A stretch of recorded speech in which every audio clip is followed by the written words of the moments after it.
പ്രണവും ശരണ്യയും തമ്മിൽ കുറച്ചു കാലമായി ഒരു അകൽച്ചയിലാണ്. ഈ അച്ഛനുമായി, ശരണ്യയുടെ അച്ഛനുമായി ഇടയ്ക്കിടയ്ക്ക് ചെറിയ പ്രശ്നങ്ങളൊക്കെ ഈ പ്രണവിനുണ്ടാകുമായിരുന്നു. പ്രണവ് അങ്ങനെ വരുന്നു. ശരണ്യയിൽ പക്ഷേ അത്ര വലിയ സന്തോഷമൊന്നും പ്രണവ് വരുന്നതുകൊണ്ടില്ല. ആ വീടും പരിസരവും ഒക്കെ അയൽവക്കക്കാരോട് അന്വേഷിക്കുന്നു. എന്റെ മകൻ വിയാൻ എവിടെയെങ്കിലും വന്നിരുന്നുവോ? ശരണ്യയുടെയും പ്രണവിന്റെയും എല്ലാ നിയന്ത്രണവും നഷ്ടപ്പെട്ടു പോയി. അവരുറക്കം നിലവിളിച്ചുകൊണ്ട് അവർ ആ പാറക്കൂട്ടത്തിന് അടുത്തേക്ക് ചെല്ലുന്നു. ആ കരയുന്ന കുഞ്ഞിനെ എടുത്ത് ദൂരേക്ക്, ആ കടലിനുള്ളിലേക്ക്, ആ പാറക്കൂട്ടങ്ങൾക്കിടയിലേക്ക് വലിച്ചെറിയും. നമസ്കാരം. നമുക്ക് കണ്ണൂര് തയ്യിൽ കടപ്പുറത്തേക്ക്, അവിടെ കൊടുവള്ളി എന്ന് പറയുന്ന ഒരു വീട്ടിലേക്ക് പോവാം. വർഷം 2020, മാസം ഫെബ്രുവരി 17. അവിടെ ചില സംഭവവികാസങ്ങളുണ്ടാകുന്നു.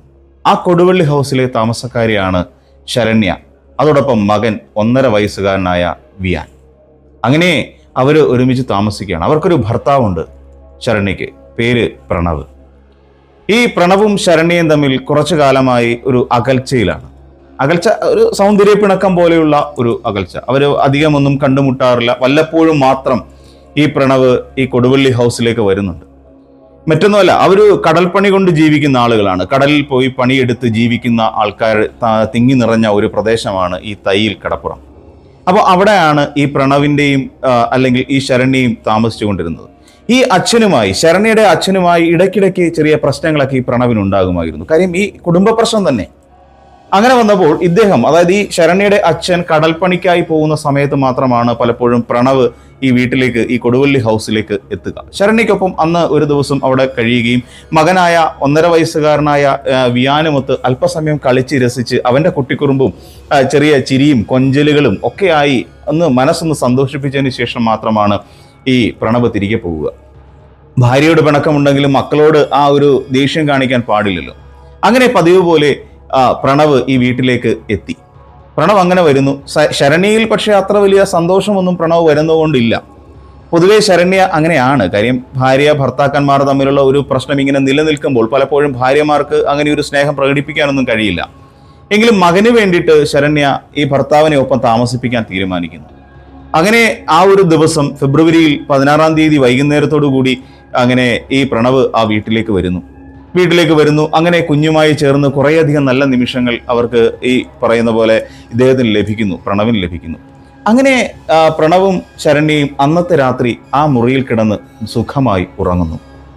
നേരം വെളുത്ത് എണീറ്റപ്പോൾ ആകെ തകർന്നുപോയി. നേരം വെളുത്ത് ശരണ്യ നോക്കിയപ്പോൾ തങ്ങളുടെ ഇടയിൽ കിടന്നുറങ്ങിയ മകനായ വിയാനെ കാണുന്നില്ല. 1.5 വയസ്സുകാരനാണ്, അവനെ കാണുന്നില്ല. ശരണ്യ പെട്ടെന്ന് പ്രണവിനെ തട്ടി വിളിച്ചു, ചേട്ടാ, നമ്മുടെ കുഞ്ഞിനെ കാണുന്നില്ല, മകനെ കാണുന്നില്ല, മകൻ എവിടെ പോയി എന്ന് അറിയില്ല. അപ്പോൾ അപ്പുറത്ത് എവിടെയെങ്കിലും കാണും, നീ ഒന്ന് പോയി തരൂ എന്ന് പ്രണവ് പറയുകയും ചെയ്യുന്നു. അങ്ങനെ ശരണ്യയോട് പറയുന്നു. ശരണ്യ ഇറങ്ങി ആ വീടും പരിസരവും ഒക്കെ അയൽവക്കക്കാരോട് അന്വേഷിക്കുന്നു. എൻ്റെ മകൻ വിയാൻ എവിടെയെങ്കിലും വന്നിരുന്നുവോ? ഞാൻ കാണുന്നില്ല. കാര്യം ഞങ്ങൾ ഇന്നലെ ഒരുമിച്ച് കിടന്നുറങ്ങി. ആ ഉറക്കം കഴിഞ്ഞ് രാവിലെ എഴുന്നേറ്റ് നോക്കിയപ്പോൾ മകനെ കാണുന്നില്ല എന്ന് പലരോടായി വന്ന് ചോദിച്ചു, അല്ലെങ്കിൽ പറഞ്ഞു. അപ്പോഴും അവർ പറഞ്ഞു, ഇല്ല, ഞങ്ങളാരും കണ്ടില്ല, മകൻ എവിടെ പോയി എന്ന് അയൽവക്കക്കാരും ചോദിച്ചു. ഒടുവിൽ ശരണ്യയ്ക്ക് എന്തോ ചെറിയ ഒരു സംശയം തോന്നി. ഇനിയും ഇന്നലെ രാത്രി സ്നേഹം നടിച്ചുകൊണ്ട് എൻ്റെ അടുത്തേക്ക് ഇദ്ദേഹം വന്നത്, അതായത് ഈ പ്രണവ് വന്നത് മകനെ തട്ടിക്കൊണ്ടു പോകാൻ തന്നെ ആയിരിക്കും. ഉറപ്പിച്ചു, മകനെ തട്ടിക്കൊണ്ടു പോകാൻ വേണ്ടി തന്നെയാണ് വന്നത്. അങ്ങോട്ട് ചെല്ലുന്നു, വിളിച്ചുണർത്തുന്നു, എവിടെ എൻ്റെ മകൻ എവിടെ? നിങ്ങൾ ഇപ്പോൾ മറുപടി പറയണം. നിങ്ങൾ എൻ്റെ മകനെ തട്ടിക്കൊണ്ടു പോകാൻ വേണ്ടിയല്ലേ എന്നോട് സ്നേഹം നടിച്ച് കഴിഞ്ഞ ദിവസം രാത്രിയിൽ വന്നത്? ഇനി ഒരിക്കലും അത് അനുവദിച്ചു തരില്ല. നിങ്ങൾ ആരെയോ ഏർപ്പാടാക്കിക്കൊണ്ട് എൻ്റെ മകനെ, വിയാനെ ഇവിടെ നിന്ന് കടത്തുകയാണ് ചെയ്തത്. ഇത്ര നിഷ്ഠൂരനായ ഒരു അച്ഛനെ ഞാൻ എൻ്റെ ജീവിതത്തിൽ കണ്ടിട്ടില്ല എന്ന് പോലും ശരണ്യ ഉച്ചത്തിൽ വിളിച്ചു പറയുന്നു. ആൾക്കാരെല്ലാം കൂടുന്നു. അപ്പോൾ ആൾക്കാരോടെല്ലാം പറഞ്ഞു, ഈ പ്രണവ് എൻ്റെ മകൻ വിയാനെ ഇവിടുന്ന് കടത്തിക്കൊണ്ടുപോയി അടിച്ചു മാറ്റിക്കൊണ്ടുപോയിരിക്കുന്നു എന്ന് വരെ പറഞ്ഞു. അതിനുവേണ്ടി തന്ത്രപൂർവമാണ് തലേദിവസം രാത്രിയിൽ അയാൾ എത്തിയത് എന്നുകൂടി പറഞ്ഞു. ഇപ്പോൾ ഇങ്ങനെ തർക്കം അങ്ങോട്ട് മുറുകുന്നു. പലരും ഈ പ്രണവിനെ ഭയങ്കരമായി ക്രൂശിച്ചുകൊണ്ട് നിലനിൽക്കുകയും ചെയ്യുന്നു. ആ സമയത്ത് പെട്ടെന്ന് ആരോ ഒരാൾ തയ്യിൽ കടപ്പുറത്ത് നിന്ന് ഓടിക്കതച്ച് വരുന്നു.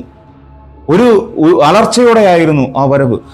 അവിടെ തയ്യിൽ കടപ്പുറത്ത് ആ പാറക്കൂട്ടങ്ങൾക്കിടയിൽ ഒരു കുഞ്ഞിന്റെ മൃതദേഹം എന്ന് പറഞ്ഞ് ഉറക്കം നിലവിളിച്ചുകൊണ്ടാണ് അയാൾ ഓടി വരുന്നത്. കേട്ടവർ അവിടേക്ക് കുതിച്ചെത്തി. ശരണ്യയുടെയും പ്രണവിന്റെയും എല്ലാ നിയന്ത്രണവും നഷ്ടപ്പെട്ടു പോയി. അവരുറക്കം നിലവിളിച്ചുകൊണ്ട് അവർ ആ പാറക്കൂട്ടത്തിന് അടുത്തേക്ക് ചെല്ലുന്നു. സത്യമായിരുന്നു, അത് വിയാൻ തന്നെയായിരുന്നു. അവരങ്ങനെ വേദനയോടെ ആ സത്യം മനസ്സിലാക്കുന്നു. ആ പാറക്കൂട്ടത്തിനിടയിൽ ചേതനയറ്റ് കുടുങ്ങിക്കിടക്കുന്നത് വിയാൻ എന്ന തങ്ങളുടെ പ്രിയപ്പെട്ട പുത്രനാണ്. ആ കൊഞ്ചലുകളും ചിരിയും, എന്തിനേറെ ആ കുറുമ്പ് കാട്ടലുകളുമൊന്നും ഇനിയും അവരുടെ ജീവിതത്തിൽ ഉണ്ടാകില്ല എന്ന സത്യം അവർ വേദനയോടുകൂടി തിരിച്ചറിയുകയാണ്. പെട്ടെന്ന് ശരണ്യയ്ക്ക് തോന്നി, ഇത് ചെയ്തത് പ്രണവ് തന്നെയാണ്, തൻ്റെ മകനെ ഇല്ലാതാക്കിയത് പ്രണവ് തന്നെയാണ് എന്ന് ആ ശരണ്യ ഉച്ചത്തിൽ നാട്ടുകാരുടെ മുന്നിൽ നിന്നുകൊണ്ട് പ്രണവിന്റെ മുഖത്ത് നോക്കി വിളിച്ചു പറയുന്നു. പ്രണവ് ആകെ തരിച്ചുപോയി. എൻ്റെ മകനെ, ഞാൻ ആകെ പ്രതീക്ഷയോടെ ജീവിക്കുന്ന എൻ്റെ കുഞ്ഞിനെ കാണാനാണ്, അല്ലെ എൻ്റെ കുഞ്ഞിന് വേണ്ടിയാണ്. ആ എൻ്റെ മകനെ ഞാൻ ഇല്ലാതാക്കുമോ? നീ എന്താണ് ഈ പറയുന്നത് എന്നുള്ള രീതിയിൽ പ്രണവ് തിരിച്ച് പ്രതികരിച്ചുകൊണ്ടേയിരിക്കുന്നു. അങ്ങനെ പോലീസ് സ്ഥലത്തെത്തുന്നു. പോലീസ് എത്തി കുഞ്ഞിന്റെ ഇൻക്വസ്റ്റ് നടപടികളെല്ലാം പൂർത്തിയാക്കിയതിനു ശേഷം ആ കുഞ്ഞു മൃതദേഹം നേരെ പോസ്റ്റ്മോർട്ടത്തിനായി കൊണ്ടുപോകുന്നു. പോസ്റ്റ്മോർട്ടം കഴിയുന്നു. റിപ്പോർട്ട് വരുന്നു. കുഞ്ഞിന്റെ തലക്കേറ്റ അതിഭീകരമായ ക്ഷതമാണ് ആ കുഞ്ഞിനെ മരണത്തിലേക്ക് നയിച്ചത് എന്നായിരുന്നു പോസ്റ്റ്മോർട്ടം റിപ്പോർട്ട്. അതായത് ആരോ പാറക്കൂട്ടത്തിനിടയിലേക്ക് വലിച്ചെറിഞ്ഞപ്പോൾ ആ കുഞ്ഞിന്റെ തലയിലുണ്ടായ മാരകമായ മുറിവ് അതുതന്നെയായിരുന്നു മരണകാരണം. അല്ലറ ചില്ലറ ചെറിയ ചെറിയ മുറിവുകളും ആ കുഞ്ഞിന്റെ ശരീരത്തിലുണ്ടായിരുന്നു. പാറയിലും ഈ തിരമാലയിലൂടെ പാറയിൽ വന്നടിച്ചപ്പോഴുണ്ടായ മുറിവുകളായിരിക്കാം അതൊക്കെ. അങ്ങനെ എന്തു തന്നെയാണെങ്കിലും ഈ കുഞ്ഞ് മരണപ്പെട്ടു കഴിഞ്ഞു. വിയാൻ എന്ന 1.5 വയസ്സുകാരൻ കളിചിരികളും കൊഞ്ചലുകളും ഇല്ലാത്ത ഒരു നാട്ടിലേക്ക് അവൻ യാത്രയായി കഴിഞ്ഞിരിക്കുന്നു. ആ തീരപ്രദേശമാകെ, തയ്യൽ കടപ്പുറമാകെ നിശബ്ദവും വിമൂഖവുമായി തീർന്നു. ആർക്കും ഒന്നും പരസ്പരം സംസാരിക്കാൻ പോലും ആവാത്ത അവസ്ഥ. ഒടുവിൽ പോലീസിന് അന്വേഷിച്ചേ മതിയാകൂ, ഇതാരാണ് ചെയ്തത്. പോലീസ് അങ്ങനെ അന്വേഷണത്തിലേക്ക് പോയി. പലരെയും ചോദ്യം ചെയ്തു. പലർക്കൊന്നും കൃത്യമായ ഉത്തരം പറയുവാൻ കഴിഞ്ഞില്ല. ഒടുവിൽ ശരണ്യയിലേക്കെത്തി. ശരണ്യ പറഞ്ഞു, ഇദ്ദേഹം തന്നെയാണ്, പ്രണവ് തന്നെയാണ് ഇത് ചെയ്തത്. പ്രണവിനെ കൊണ്ടേ ഇങ്ങനെ ചെയ്യാൻ കഴിയുകയുള്ളൂ. അതിനുവേണ്ടി തന്നെയാണ് എൻ്റെ കുഞ്ഞിനെ ഇല്ലാതാക്കുക, തുടർന്ന് തന്നെ ഇല്ലാതാക്കുക എന്ന ഒരൊറ്റ ലക്ഷ്യത്തോടു കൂടിയാണ് പ്രണവ് കഴിഞ്ഞ ദിവസം രാത്രിയിലൂടെ വന്നത് എന്ന് പോലീസുകാരുടെ മുന്നിൽ മൊഴി കൊടുത്തു. പോലീസുകാർക്ക് ഒന്നും ചെയ്യാൻ കഴിഞ്ഞില്ല. പക്ഷേ പ്രണവിനെ ചോദ്യം ചെയ്തപ്പോൾ പ്രണവിനെ പ്രത്യേകിച്ച് ഒന്നും പറയാനുണ്ടായിരുന്നില്ല. പ്രണവ് ആരെയും കുറ്റം പറഞ്ഞില്ല, ആരെയും സംശയിച്ചതുമില്ല. ഒടുവിൽ പോലീസ് 2 പേരെയും ചോദ്യം ചെയ്യലിൽ വിളിപ്പിക്കുന്നു. 2 പേരെയും ചോദ്യം ചെയ്തു. ചോദ്യം ചെയ്തപ്പോൾ എവിടെയോ പോലീസിനൊരു സംശയം, വലിയ കാര്യമായ സംശയമാണ്. കാരണം മറ്റൊന്നുമല്ല, ഈ പ്രണവിനോട് ചോദിക്കുമ്പോൾ കിട്ടുന്ന മൊഴികളിൽ നിന്ന് ഒരു വൈരുദ്ധ്യമൊന്നും പോലീസിന് തോന്നിയിരുന്നില്ല. അതേസമയം ശരണ്യയെ ചോദ്യം ചെയ്യുമ്പോൾ മൊഴികളിൽ എവിടെയൊക്കെയോ ചില വൈരുദ്ധ്യങ്ങൾ ഉണ്ട് താനും. അപ്പൊ കൂടുതൽ സംശയത്തിന്റെ മുന നീണ്ടു ചെന്നത് ശരണ്യയിലേക്കാണ്. അങ്ങനെ ശരണ്യയാണോ ഈ കുഞ്ഞിനെ ഇല്ലായ്മ ചെയ്തത് എന്നുള്ള ഒരു വലിയ ചോദ്യം പോലീസിന്റെ മുന്നിൽ അവശേഷിച്ചു. പക്ഷേ വെറുതെ ഒരു അമ്മയെ ഒന്ന് ആലോചിച്ച് നോക്കുക. ഒരു അമ്മയെ ഒരിക്കലും കുറ്റക്കാരിയാക്കാൻ കഴിയില്ല. അതും ഒരമ്മ, ഒരു പെറ്റമ്മ സ്വന്തം മകനെ ഇല്ലാതാക്കാൻ ശ്രമിക്കുമോ?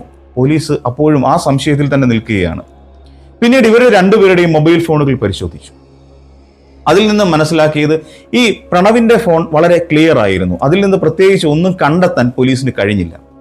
അതേസമയം ശരണ്യയുടെ ഫോൺ കോൾ പരിശോധിച്ചപ്പോൾ ആ കോൾ ഹിസ്റ്ററിയിൽ എന്തൊക്കെയോ ചില പ്രശ്നങ്ങൾ, പല നമ്പറുകളിൽ നിന്നും തുടരെ വിളികൾ ഉണ്ടാകുന്നു. മണിക്കൂറുകളോളം നീണ്ടു നിൽക്കുന്ന ഫോൺ കോളുകൾ. ഇതൊക്കെ കണ്ടപ്പോൾ പോലീസിന്റെ ആ സംശയം, ശരണ്യയോടുള്ള സംശയം ഇരട്ടിച്ചുകൊണ്ടേയിരുന്നു. എങ്കിലും തീർത്തു പറയാൻ കഴിയില്ലല്ലോ. അതിൽ ഒരു നിധിൻ എന്ന് പറയുന്ന ഒരു ചെറുപ്പക്കാരന്റെ കോളുകൾ സ്ഥിരമായി ശരണ്യയിലേക്ക് എത്തുന്ന പതിവായിരുന്നു. അങ്ങനെ ഈ നിധിൻ ആരാണ് എന്ന് അന്വേഷിക്കാൻ തുടങ്ങി. അങ്ങനെ നിധിൻ ആരാണ് എന്നന്വേഷിച്ചപ്പോൾ ഈ പിണങ്ങി നിന്ന കാലത്തത്രയും പ്രണവിന്റെ ഒരു സുഹൃത്താണ് നിധിൻ. ഈ കാലഘട്ടത്തിൽ അത്രയും ഒരു സാന്ത്വനമേകുകയും അവരെ സാന്ത്വനിപ്പിക്കുകയും ഒക്കെ ചെയ്തുകൊണ്ടിരുന്ന ഒരു യുവാവാണ് നിധിൻ. ആ നിധിനും ശരണ്യയും തമ്മിൽ അടുപ്പത്തിലാകുന്നു. ഇതാണ് കണ്ടെത്തിയത്. ഈ അടുപ്പത്തെ തുടർന്നാണ് ഇവരിൽ തമ്മിലുള്ള ഈ ഫോൺ വിളികൾ ഇത്രത്തോളം ദൈർഘ്യമേറിയതാവാൻ കാരണം. എന്നാൽ അവിടെയും നമുക്ക് സംശയിക്കാൻ കഴിയില്ലല്ലോ. പോലീസ് വീണ്ടും പരിശോധിച്ചു. അതായത് അന്ന് രാത്രിയിൽ ശരണ്യ ഉപയോഗിച്ചിരുന്ന വസ്ത്രങ്ങൾ, കിടക്കവിരി, ഇത് രണ്ടും ഒരു രാസപരിശോധനയ്ക്ക്, ശാസ്ത്രീയമായ പരിശോധനയ്ക്ക് വിധേയമാക്കിയപ്പോൾ അതിൽ നിന്ന് മനസ്സിലായ കാര്യം, ഈ 2 വസ്ത്രങ്ങളിലും, അതായത് കിടക്കവിരിയിലും അതോടൊപ്പം ശരണ്യയുടെ വസ്ത്രത്തിലും കടലിന്റെ ഉപ്പിന്റെ അംശം കണ്ടെത്താൻ സാധിച്ചു. അതായിരുന്നു ഏറ്റവും വലിയ അതിനകത്തിലെ ടേണിംഗ് പോയിന്റ്. ആ ഒരു കുറ്റം ചെയ്തിരിക്കുന്നത് ശരണ്യ തന്നെയാണ് എന്ന് പോലീസ് അങ്ങനെ ഉറപ്പിച്ചപ്പോൾ പോലീസിന് പറഞ്ഞു, ഇനിയും ശരണ്യ, നിനക്ക് രക്ഷപ്പെടാൻ യാതൊരു മാർഗവുമില്ല. സ്വന്തം മകനെ പോലും, അതും വെറും 1.5 വയസ്സ് മാത്രം പ്രായമുള്ള, ലോകം കണ്ടു തുടങ്ങിയിട്ടില്ലാത്ത ഒരു പിഞ്ചു കുഞ്ഞിനെ ഈ രീതിയിൽ നീ കൊന്നതിന്റെ പിന്നിൽ എന്താണ് എന്ന് ചോദിച്ചു. ഒടുവിൽ ശരണ്യക്ക് സമ്മതിക്കേണ്ടി വരും. അതായത് ഈ നിധിനും ശരണ്യയുമായി ദീർഘകാലമായി അടുപ്പത്തിലായിരുന്നു. അടുപ്പം എന്ന് പറഞ്ഞാൽ എല്ലാ അർത്ഥത്തിലും ആ അടുപ്പം ഉണ്ടായിരുന്നു. അങ്ങനെ ആ അടുപ്പം കൂടിക്കൂടി വന്നതോടുകൂടി ഇവർക്ക് ഒരുമിച്ച് ജീവിക്കണം എന്നുള്ള അതിയായ ആഗ്രഹം വന്നു. പ്രണവിനെ പാടെ ഉപേക്ഷിച്ച് കളഞ്ഞിരിക്കുന്നു. ഇവർക്ക് ഒരുമിച്ച് ജീവിക്കണം. അങ്ങനെ ജീവിക്കുന്നതിന് ഈ ആൺകുഞ്ഞ് തടസ്സമായി നിൽക്കുന്നു. ഒന്ന് ആലോചിച്ച് നോക്കൂ.